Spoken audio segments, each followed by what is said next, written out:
Good morning friends. આજે આપણે ધોરણ 9 પ્રકરણ 8 એનું જે સ્વાધ્યાય આપણે ક્વેશ્ચન સોલ્વ કરવાનું બાકી છે એ આજે આપણે સોલ્વ કરીશું. લાસ્ટ સેશનમાં આપણે કયા ટોપિક જોઈ ગયેલા?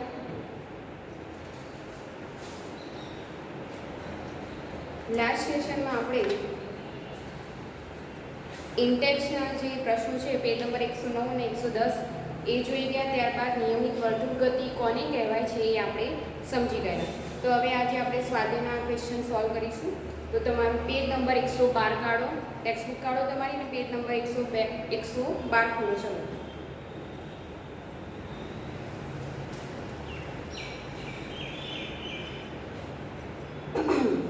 તો પ્રથમ દાખલો છે કે એક એથ્લેટ 200 મીટર વ્યાસ ધરાવતા વર્તુળાકાર પથ પર એક ચક્કર 40 સેકન્ડમાં પૂર્ણ કરે છે.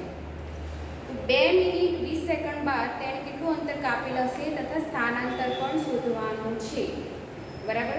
તો આપણે અંતર કેટલું કાપ્યું હશે, સ્થાનાંતર શોધવાનું છે. હવે અહીંયા પથ કેવો છે? સુરેખ નથી, વર્તુળાકાર છે. કેવો પથ છે? વર્તુળાકાર. બરાબર? બીજું શું કીધું છે કે 200 મીટર વ્યાસ ધરાવે છે. આનો વ્યાસ કેટલો છે? 200 મીટર. ઓકે. હવે એક ચક્કર 40 સેકન્ડમાં પૂર્ણ કરે છે. ઉદાહરણ તરીકે કોઈ પણ તમે પોઈન્ટ ધારી લો, અહીંયાથી એને સ્ટાર્ટ કર્યું તો આ પોઈન્ટ ઉપર એટલે કે એક ચક્કર પૂર્ણ કરતા એને કેટલો સમય લાગે છે? 40 સેકન્ડ લાગે છે. તો 2 મિનિટ 20 સેકન્ડ બાદ તેણે કેટલું અંતર કાપેલ હશે? ઓકે. તો આપણે પહેલા જે આપેલું છે લખી દઈએ.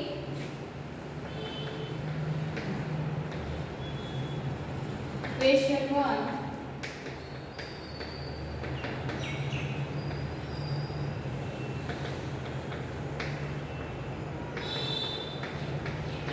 વર્તુળાકાર પથનો વ્યાસ કેટલો છે? 200 મીટર છે.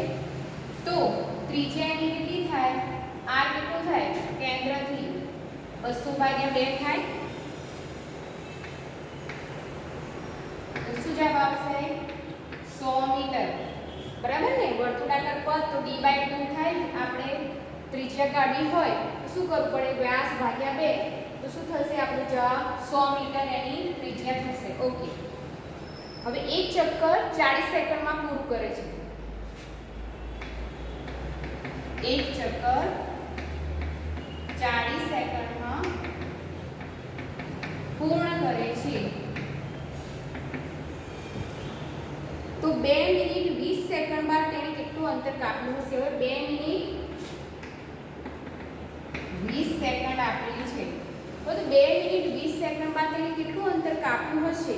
તો આપણે એને કેટલા ચક્કર પૂર્ણ કર્યા હશે એ આપણે શોધવું પડે ને.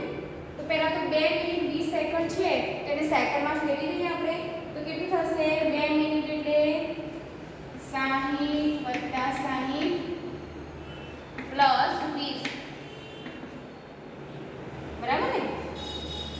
2 મિનિટ એટલે 60 + 60 થશે. 60 સેકન્ડ, 1 મિનિટમાં કેટલી સેકન્ડ હોય? 60 સેકન્ડ હોય. તો 120 + 20 તો કેટલી થશે? 140 સેકન્ડ થશે. હવે શું કીધું છે કે એક ચક્કર 40 સેકન્ડમાં પૂર્ણ કરે છે. તો આપણે શોધવું શું પડે ભાઈ? 140 સેકન્ડમાં કેટલા ચક્કર પૂર્ણ કર્યા હશે એ શોધવું પડે ને. તો આપણે કેવી રીતે કરી શકાય?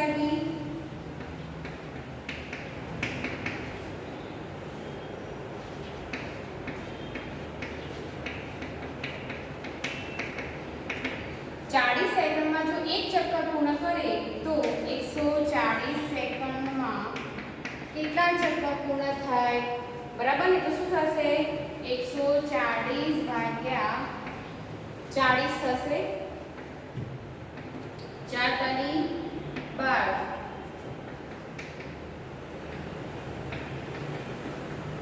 એટલે 3.5 ચક્કર પૂર્ણ કરશે. ઓકે. 3.5 ચક્કર પૂર્ણ કરે. ખ્યાલ આવી ગયો?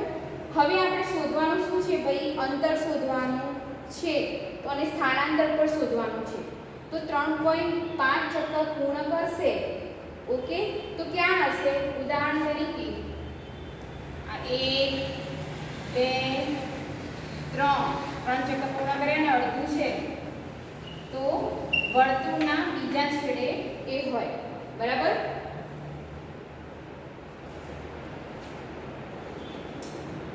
તો હવે આપણે પહેલા એ શોધીએ કે જ્યારે એક ચક્કર પૂર્ણ કરે છે તો એક વર્તુળનો પરિઘ પૂર્ણ કરે છે ને. એક ચક્કર પૂર્ણ કરે છે ધેટ મીન્સ કે વર્તુળનો એક પરિઘ પૂર્ણ કરે છે. તો એક ચક્કર પૂર્ણ કરે છે બરાબર. ધેટ મીન્સ કે વર્તુળનો પરિઘ કેટલો થશે? વર્તુળના પરિઘનું સૂત્ર શું છે?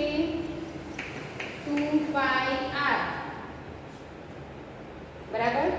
તો 3.5 ચક્કર પૂર્ણ કરે તો આપણે અંતર શોધવાનું કીધું છે. તો 3.5 ચક્કરમાં એને કેટલું અંતર કાપ્યું હોય, ધેટ મીન્સ કેટલા વર્તુળનું પરિઘ એને કાપ્યું હોય એ આપણે શોધવું પડે. કારણ કે એક ચક્કર પૂર્ણ કરે છે તો ધેટ મીન્સ એક વર્તુળ અહીંયા પોઈન્ટથી ચાલુ કરી એટલે પૂર્ણ એક ચક્કર પૂર્ણ કરે એટલે આ પોઈન્ટ ઉપર આવે. ધેટ મીન્સ વર્તુળનો એક પરિઘ પૂર્ણ કરે છે. વર્તુળના પરિઘનું સૂત્ર શું છે? 2πr. તો 3.5 ચક્કર પૂર્ણ કરે તો વર્તુળના કેટલા પરિઘ પૂર્ણ થાય? તો શું થશે? જા 3.5 માટે 3.5 ગુણ્યા 2πr થશે. બરાબર ને. તો 3.5 ગુણ્યા 2 પાઈનું મૂલ્ય આપણે લઈશું 22/7. હવે ત્રિજ્યા કેટલી છે વર્તુળની? આ વર્તુળ પરિઘની ત્રિજ્યા કેટલી છે આપણે શોધી કાઢી છે ને. ત્રિજ્યા કેટલી છે? 100 મીટર છે. તો હવે આપણે કરી લઈએ.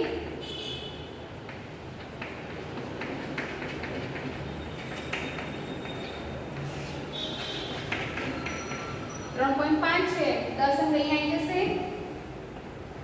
7 35 5 × 10 એટલે 2200 જવાબ આવશે આપણો. કેટલો? 2200 મીટર. એટલે કે એક ચક્કર પૂર્ણ કરે છે ત્યારે વર્તુળનું પરિઘ 2π આવશે. 3.5 ચક્કર પૂર્ણ કરશે તો એટલે એને કેટલો પરિઘ કાપ્યો હશે? વર્તુળનું 22 મીટર. ધેટ મીન્સ એને 2200 મીટર અંતર કાપ્યું હશે. તો આ થઈ ગયું 2200 મીટર આપણું અંતર. એટલે કે એથ્લેટે 2200 મીટર અંતર કાપ્યું હશે. હવે શું પૂછ્યું છે કે સ્થાનાંતર કેટલું છે? સ્થાનાંતર કેટલું હશે? બી મેં તમને કીધું કે 3.5 ચક્કર પૂર્ણ કરે છે ઉદાહરણ તરીકે એ પોઈન્ટથી ચાલુ કર્યું તો 1 2 3 ચક્કર પૂર્ણ થયા 3.5 એટલે 0.5 એટલે અહીંયા હશે. બરાબર. તો આ શું થઈ ગયું? વર્તુળનો વ્યાસ થયો. સ્થાનાંતર કેટલું થયું? આ પોઈન્ટથી આ પોઈન્ટ સુધી. બરાબર ને. તો વર્તુળનો વ્યાસ કેટલો થશે? આપણે વર્તુળનો વ્યાસ કેટલો આપ્યો છે? 200 મીટર છે. ધેટ મીન્સ તે A થી ખાલી B સુધી સ્થાનાંતર કરે છે. હવે અંતર એટલે કાપેલ કુલ અંતર.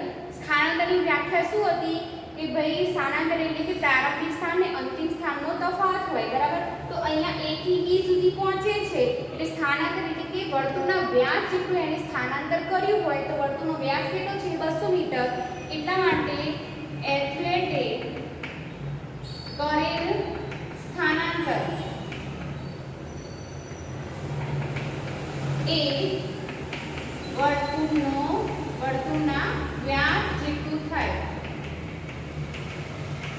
એટલે શું થશે? સ્થાનાંતર 200 મીટર આપણો જવાબ આવશે. સ્થાનાંતર કેટલો આવશે? 200 મીટર. તો અંતર કાપ્યું 2200 મીટર અને સ્થાનાંતર થશે 200 મીટર. તો અહીંયા વિદ્યાર્થી મિત્રો દર વખતે આપણને પરિપથ અલગ અલગ આપ્યો હોય, સુરેખ પથ આપ્યો હોય અને વર્તુળ આપ્યું હોય તો આપણે કયા મૂલ્યો છે તે શોધવાનું શું છે એ આપણે સમજવું પડે. તો ખ્યાલ આવી ગયો દાખલામાં?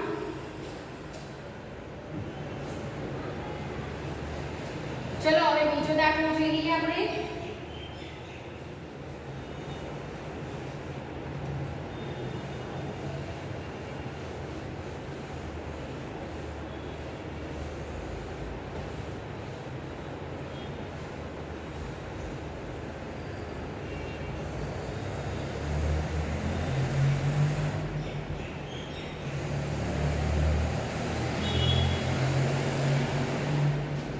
પરંતુ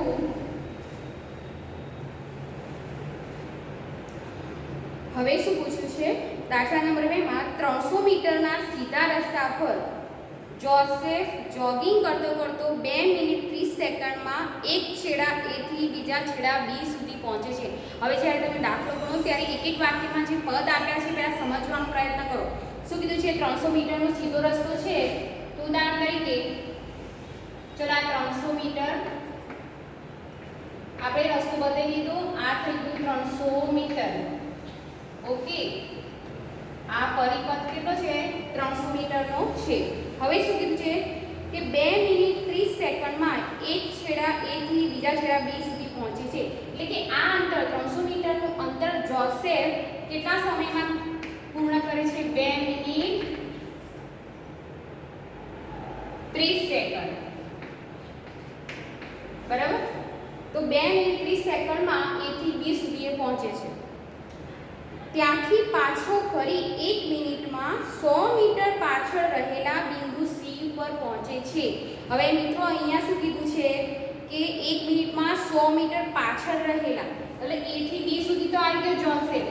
બરાબર? હવે શું કીધું છે કે 1 મિનિટ અને ઓકે 1 મિનિટમાં 100 મીટર પાછો ફરે છે. એટલે B થી C સુધી પાછો ફરે છે, રિટર્ન જાય છે અને અહીંયા આ ધારો કે આપણું C પોઈન્ટ છે. તો C પોઈન્ટ ઉપર પહોંચે છે. તો હવે C મીટર અહીંયા B થી C પહોંચે તો 100 મીટર એટલું અંતર પાછું કાપે છે. તો શું કરે જોસેફ? A થી B સુધી જાય છે. ઓકે, સમય આપેલો છે 300 મીટરમાં એટલું અંતર કાપે છે. ફરી પાછું 1 મિનિટમાં 100 મીટર પાછું ફરે છે. 100 મીટર પાછું ફરીને C પોઈન્ટ ઉપર પહોંચે છે. તો સમજી ગયા અહીંયા શું કીધું છે? ઓકે, હવે જોસેફની સરેરાશ ઝડપ અને સરેરાશ વેગ શોધવાનું છે. સરેરાશ ઝડપ અને વેગ, સરેરાશ વેગ આપણે બંને શોધવાના છે. પણ કઈ કન્ડિશનમાં? જ્યારે A થી B સુધી પહોંચે ત્યારે. અને બીજું શું પૂછ્યું છે કે B A છેડાથી C છેડા સુધી, A થી C છેડા સુધીનો આપણે આ બંને પરિસ્થિતિમાં આપણે સરેરાશ વેગ અને સરેરાશ ઝડપ બંને શોધવાના છે. એટલે કે A થી B જાય છે ત્યારે પણ ઝડપ અને વેગ શોધવાનું છે, અને A થી C સુધી જાય છે ત્યારે પણ આપણે ઝડપ અને વેગ શોધવાનું છે. ઓકે, તો હવે અહીંયા પહેલી કન્ડિશન આપણે લખી લઈએ A થી B. A થી B દરમિયાન કાપેલ કુલ અંતર કેટલું છે? A થી B જ્યારે પહોંચે છે કાપેલ કુલ અંતર 300 મીટર છે. તો કાપેલ કુલ અંતર બરાબર 300 મીટર થશે. ઓકે, હવે શું કીધું છે કે આપણે સમય આપ્યો છે 2 મિનિટ અને 30 સેકન્ડ. સમય T બરાબર કુલ સમય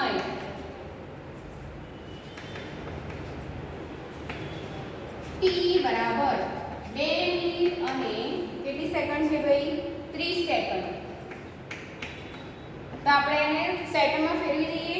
2 મિનિટ 30 સેકન્ડ એટલે શું થશે? 60 + 60 + 30. તો કેટલા થશે? 6 × 6 = 12 ને 3 = 15, 150 સેકન્ડ. ઓકે, તો આપણને સમય પણ આપણી પાસે છે ને કુલ અંતર છે. તો સરેરાશ ઝડપનું સૂત્ર શું છે? સરેરાશ ઝડપ બરાબર કુલ અંતર ભાગ્યા કુલ સમય થશે ને. પદાર્થ અથવા વસ્તુ એક આપેલ કુલ અંતર ભાગ્યા કુલ સમય. તો અહીંયા કુલ અંતર કેટલું છે આપણું? 300 મીટર. સમય કેટલો છે? 150 સેકન્ડ. તો શું આવી જવાબ? 15 × 30. 2 મીટર પ્રતિ સેકન્ડ એની ઝડપ આપણને મળી ગઈ પહેલી કન્ડિશનમાં. A થી B જ્યારે થાય છે ત્યારે. ઓકે, હવે આપણને સ્થાનાંતર પણ સરેરાશ વેગ પણ શોધવાનું છે. તો સરેરાશ વેગનું સૂત્ર શું થશે? સ્થાનાંતર એટલે કુલ સ્થાનાંતર ભાગ્યા કુલ સમય. ઓકે, તો એ સ્થાનાંતર એને કેટલું કર્યું કર્યું છે ને. સ્થાનાંતર એટલે કે પ્રારંભિક સ્થાનાંતર A હતું અને અંતિમ સ્થાન B છે. ઓકે, તો પ્રારંભિક સ્થાન અને અંતિમ સ્થાન વચ્ચેનું અહીંયા કેટલું અંતર છે? 300 થશે. તો સેમ જવાબ જ આવશે. 300 ભાગ્યા સમય એને કેટલો લીધો? 150 સેકન્ડ. તો અહીંયા પણ આપણો જવાબ શું આવશે? 2 મીટર પ્રતિ સેકન્ડ. એટલે વેગ પણ આપણો શું મળશે? સરેરાશ વેગ એ પણ આપણને 2 મીટર પ્રતિ સેકન્ડ મળશે, કારણ કે અહીંયા પ્રારંભિક સ્થાન અને અંતિમ સ્થાન એ જ આપેલું છે. 300 મીટર આપેલું છે એટલે સ્થાનાંતર પણ એ જ થશે. એટલા માટે વેગ અને ઝડપ આપણને સરખા મળશે. ઓકે, હવે આપણે A છેડાથી C છેડા સુધી, A થી C, ત્યારે સરેરાશ ઝડપ અને વેગ કેટલું થશે એ આપણે શોધી લઈએ. ચલો હવે અહીંયા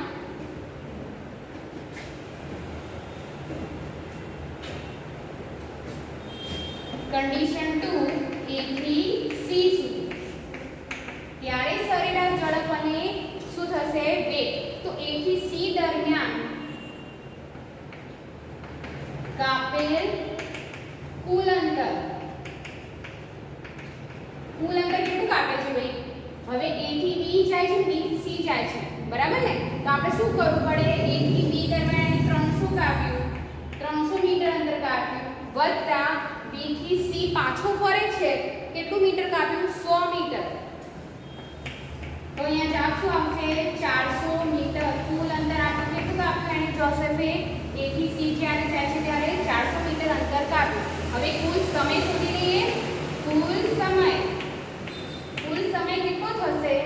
ચલો, પહેલું હતું કે A થી B દરમિયાન એને 2 મિનિટ અને 30 સેકન્ડમાં અંતર કાપેલું ને, તો એ તો આપણે 150 સેકન્ડ લખેલું જ છે. તો 150 સેકન્ડ આવશે A થી B વખતે, વત્તા B થી C જ્યારે પહોંચે છે એટલે કે 100 મીટર અંતર કેટલી મિનિટમાં કાપે છે?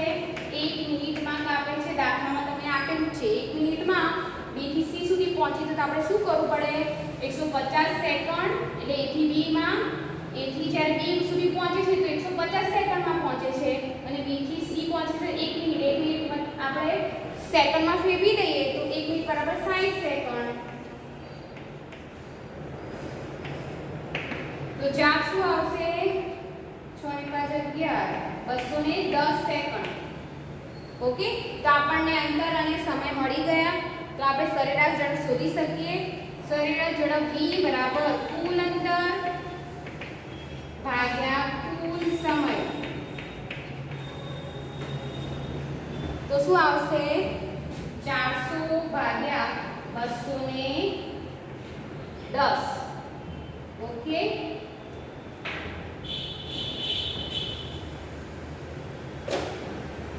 તો 400 ભાગ્યા 210 એટલે કે 40, 21 થશે. 1.90 મીટર પ્રતિ સેકન્ડ એનો જવાબ આવશે.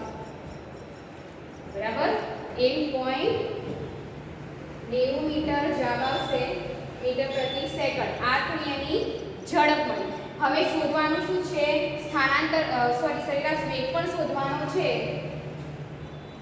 તો સરેરાશ વેગ, તો અહીંયા સ્થાનાંતર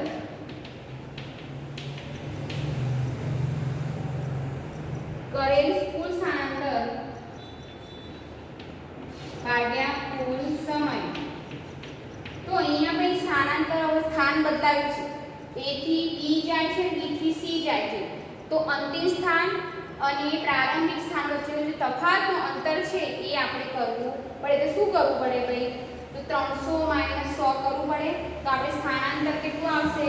અહીંયા સાઈડમાં કરી દઈએ. કુલ સ્થાનાંતર તો 300 - 100 એટલે કે 200 મીટર આવશે. બરાબર ને? કારણ કે સ્થાન બતાવ્યું. પહેલી કન્ડિશનમાં ખાલી A થી B હતું એટલે આપણે 300 મીટર લીધું, પણ અહીંયાથી A થી B અને B થી C પ્રારંભિક સ્થાન અને અંતિમ સ્થાન અહીંયા અલગ છે. તો અહીંયા શું કરશે? તફાવત આપણે શોધવો પડે. તો માટે 300 - 100 ભાગ્યા 200 મીટર આપણું કુલ સ્થાનાંતર.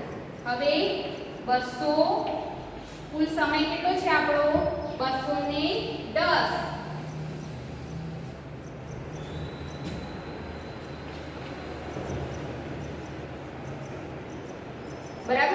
તો આપણો જવાબ કેટલો આવશે?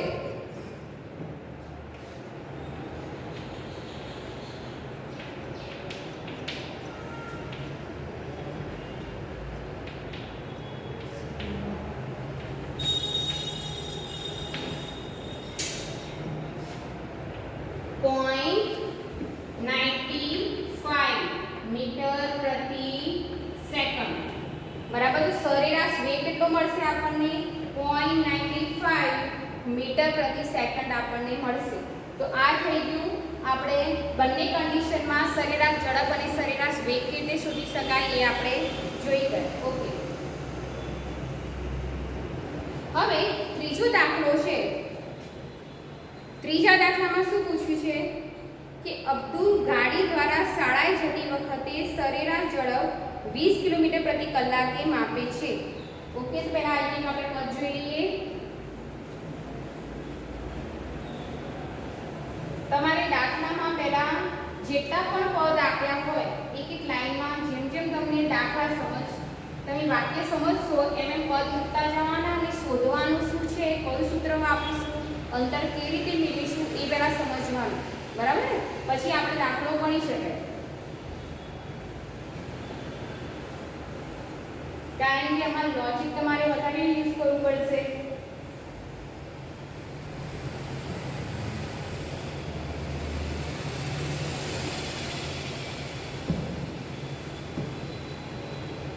અબ્દુલ ગાડી દ્વારા શાળાએ જતી વખતે સરેરાશ ઝડપ 20 કિલોમીટર પ્રતિ કલાકની માપે છે.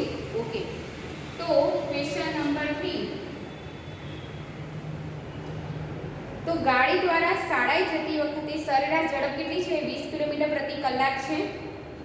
તો ગાડી દ્વારા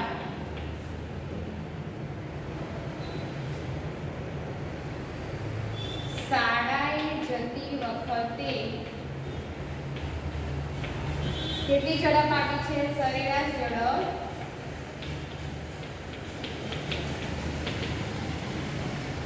20 કિલોમીટર પ્રતિ કલાક છે. 20 કિલોમીટર પ્રતિ કલાક આપેલું છે. ઓકે.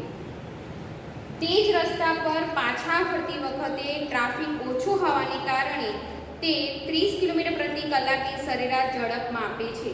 હવે ભાઈ ઉદાહરણ તરીકે ભાઈ આ શાળાએ જાય છે અબ્દુલ. બરાબર. તો અહીંયા A થી B એટલે કે આ શાળા છે આપણી. તો એ વખતે A થી B દરમિયાન એનું સરેરાશ ઝડપ કેટલી છે? 20 કિલોમીટર પ્રતિ કલાક છે. બરાબર. જ્યારે ઘરેથી શાળાએ પહોંચે છે ત્યારે હવે શું કીધું છે કે પાછું એ જ રસ્તા પર પાછા ફરતી વખતે ટ્રાફિક ઓછો હોવાને કારણે એની ઝડપ કેટલી માપી? ગાડીની 30 કિલોમીટર પ્રતિ કલાક એની ઝડપ માપી એણે. ઓકે. તો અબ્દુલની સમગ્ર મુસાફરી દરમિયાન સરેરાશ ઝડપ કેટલી હશે? સરેરાશ ઝડપ એટલે કે A થી B અને B થી A એટલે કે ઘરેથી શાળાએ પહોંચે છે, શાળાએથી ઘરે પહોંચે છે ત્યાં સુધી એને કાપેલ સરેરાશ ઝડપ એની કેટલી હોય એ આપણે શોધવાનું છે. એટલે કુલ આપણે સરેરાશ ઝડપ શોધવાની છે. તો સરેરાશ ઝડપનું સૂત્ર શું છે? કુલ અંતર ભાગ્યા કુલ સમય. બરાબર ને? તો અહીંયા તો આપણને ખાલી ઝડપ જ આપેલી છે અને શું કીધું છે? અંતર કેટલું કાપ્યું હશે એ આપણે અંતર પણ નથી અને આપણી પાસે સમય પણ નથી. તો કેવી રીતે શોધીશું? ચલો જોઈએ આપણે. તો ધારો કે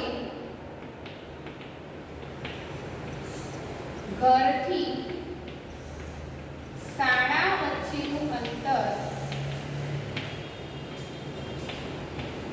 x કિલોમીટર છે. ઓકે. x કિલોમીટર છે. હવે સરેરાશ ઝડપ કેટલી છે? ઘરથી શાળાએ જાય છે ત્યારે સરેરાશ ઝડપ 20 કિલોમીટર પ્રતિ કલાક છે. તો સરેરાશ ઝડપનું સૂત્ર શું છે? કુલ અંતર ભાગ્યા કુલ સમય. તો અહીંયા શું આવશે? અંતર આપણે x કિલોમીટર લઈ લીધું. સરેરાશ ઝડપ અહીંયા કેટલી છે? આપણે 20 કિલોમીટર પ્રતિ કલાક. તો 20 કિલોમીટર અહીંયા આવશે. 20 કિલોમીટર પ્રતિ કલાક. x કિલોમીટર છે. કુલ સમય સૂત્રમાં કિંમત મૂકી દીધી આપણે. તો કુલ સમય બરાબર શું થશે? માટે કુલ સમય બરાબર x કિલોમીટર ડિવાઇડેડ બાય 20 અહીંયા નીચે આવી જશે છેદમાં 20 કિલોમીટર પ્રતિ કલાક. કિલોમીટર કિલોમીટર ઉડી જશે એટલે x બાય 20 અવર્સ. કુલ સમય આપણે પહેલી કન્ડિશનમાં મેળવી લીધું. તો એવી રીતે આપણે જ્યારે શાળાથી પાછું ઘર સુધી પહોંચે છે તો શું થશે ભાઈ? ચલો એ કરી દઈએ. શાળાથી ઘરે પાછું પહોંચે છે, ઘર સુધી, ઘર દરમિયાન સરેરાશ ઝડપ કેટલી છે? 30 કિલોમીટર પ્રતિ કલાક આપ્યું છે. તો સેમ આપણે જે અહીંયા મૂક્યું એવી જ રીતે સૂત્રમાં મૂકી દઈશું. સરેરાશ ઝડપ v કુલ અંતર ભાગ્યા સમય s/t. તો શું થશે ભાઈ? 30 કિલોમીટર પ્રતિ કલાક x પાછું x કિલોમીટર અંતર કાપશે સમય. તો કુલ સમય તો અહીંયા સેમ જવાબ કેવો આવશે? x બાય 30 આવી જશે. ઓકે, તો આપણને કુલ સમય આપણે મેળવી લીધો. ઓકે, કુલ સમય એટલે ક્યારે? જ્યારે b થી a સુધી પહોંચે છે ત્યારે. હવે આપણે શું કરવાનું છે કે સરેરાશ ઝડપ આ બંને કન્ડિશનમાં આપણે સરેરાશ ઝડપ શોધવાની છે. તો કુલ સમય આપણે મેળવી લીધો છે બંને કન્ડિશનમાં. બીજું શું શોધવાનું છે? સરેરાશ ઝડપ તો અંતર. હવે a થી b અથવા તમે એમ પણ લખી શકો કે ઘરેથી શાળાએ અને શાળાથી ઘર વચ્ચેનું કુલ અંતર કેટલું થશે? કુલ અંતર કેટલું થશે? x વત્તા x થશે ને. અહીંયા x કિલોમીટર કાપે, પાછું x કિલોમીટર કાપે એટલે x વત્તા x એટલે કે 2x કિલોમીટર થયું ભાઈ. હવે કુલ સમય કેટલો થાય? આ જ કન્ડિશનમાં તો કુલ સમય કેટલો થશે? x 20 વત્તા x 30 થાય. બરાબર? તો કેવી રીતે મેળવીશું? ચલો 20 40 60 એટલે 30 60 અંશમાં આપણે નીચે સરખા કરી દઈએ છીએ લસા. તો એ 3x વત્તા 2x ડિવાઇડેડ બાય 60. તો જવાબ શું આવશે? 5x upon 60. તો 12 50 60 એટલે કે x બાય 12. હવે સરેરાશ ઝડપ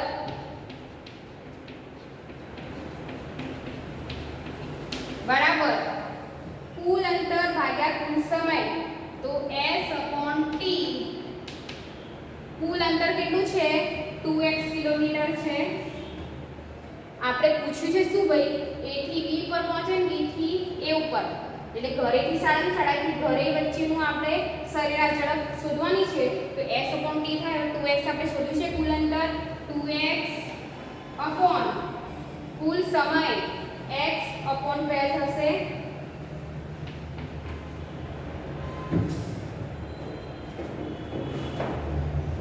તો અહીંયા હું લખી દઉં છું.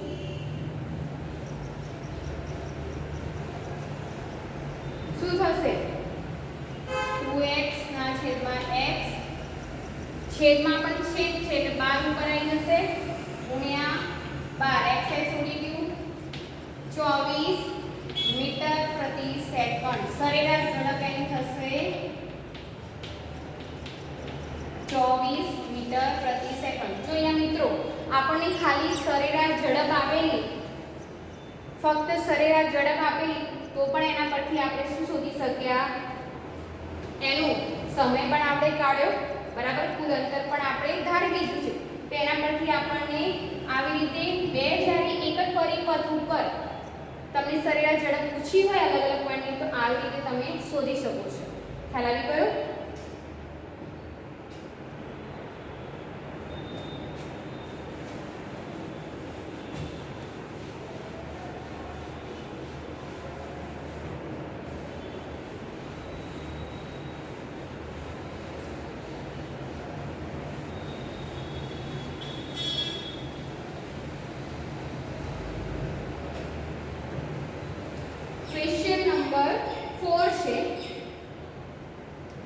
ક્વેશ્ચન નંબર 4 માં શું કીધું છે કે તળાવમાં સ્થિર અવસ્થામાં રહેલી એક મોટર બોટ સુરેખ પથ પર 3 મીટર પ્રતિ સેકન્ડ સ્ક્વેરના અચળ પ્રવેગથી 8 સેકન્ડ સુધી ગતિ કરે છે. ભાઈ પ્રવેગનું મૂલ્ય આપેલું છે બરાબર. સ્થિર અવસ્થા છે તો u બરાબર તમારું શું થશે? 0 થશે. હવે શું કીધું છે કે 3 મીટર પ્રતિ સેકન્ડ સ્ક્વેરના અચળ પ્રવેગથી a નું મૂલ્ય પણ આપી દીધું છે.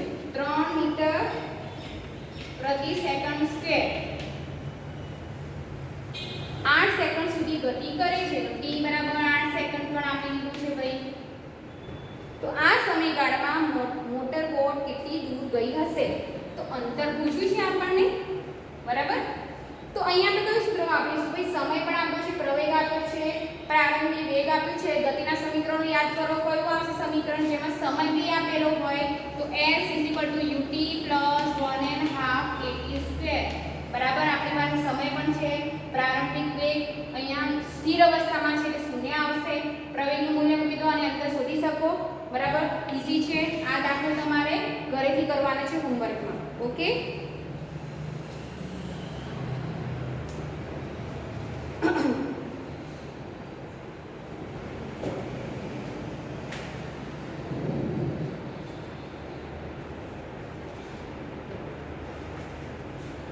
તો મિત્રો આપણે અહીંયા હજુ તમારે 10 દાખલા આપેલા છે.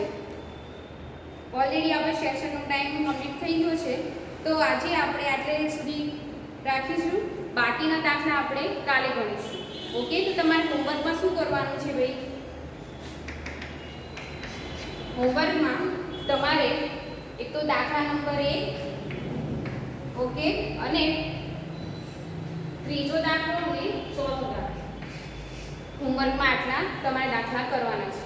બાકીના આપણે દાખલા કાલે જોઈ લઈશું. આજના સેશન માટે આપણે જ રાખીએ બરાબર. બાય. Thank you.